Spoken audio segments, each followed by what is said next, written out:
The reason why Paul does not die in this instance, even though he was stoned and should have died, is because God was not done with him. God still had a purpose for Paul. We know from Scripture that God has numbered our days. We oftentimes think that we can extend our life by doing X, Y, and Z. Some of you know that I love to work out, I love to run. And some people say, well, the more you work out, the healthier you are, the longer you will live. I do not work out or try to eat well to live longer. I simply want to be healthy. But there are people out there that have all kinds of diets and mechanisms and medicines to extend life and prolong life. But nothing, make this clear, nothing that you can do can alter the number of days God has allotted for you to live.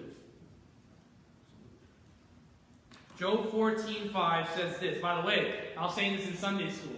At this church, we believe and practice biblical theology.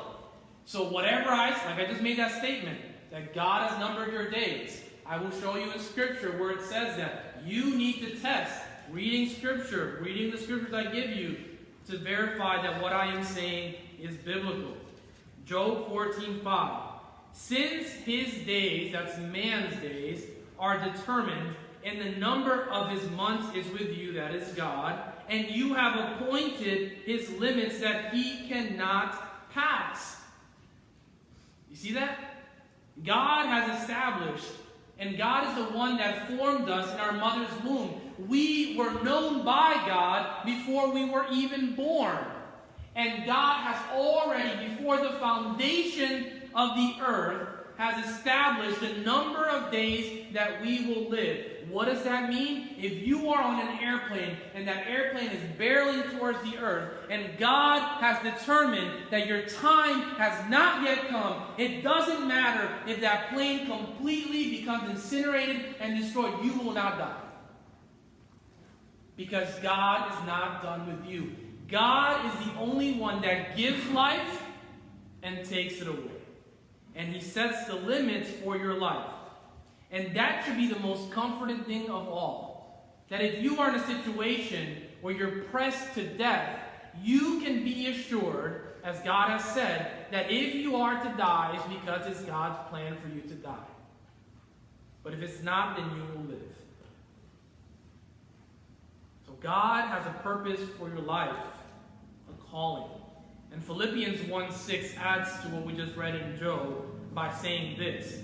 I am sure of this, that he who began a good work in you will what? Will bring it to completion at the day of Jesus Christ. So there's two lessons in that, two instructions from that scripture. One is that the ultimate purpose, your ultimate purpose in life is to glorify God. That is what will be completed at the coming of Jesus Christ when we are all before the throne and glorifying the Lord, as we studied in Revelation. But the second thing is that God who began the good work in you, the purpose for your life, he will also complete it when that time comes. So until God is done with you, you will live.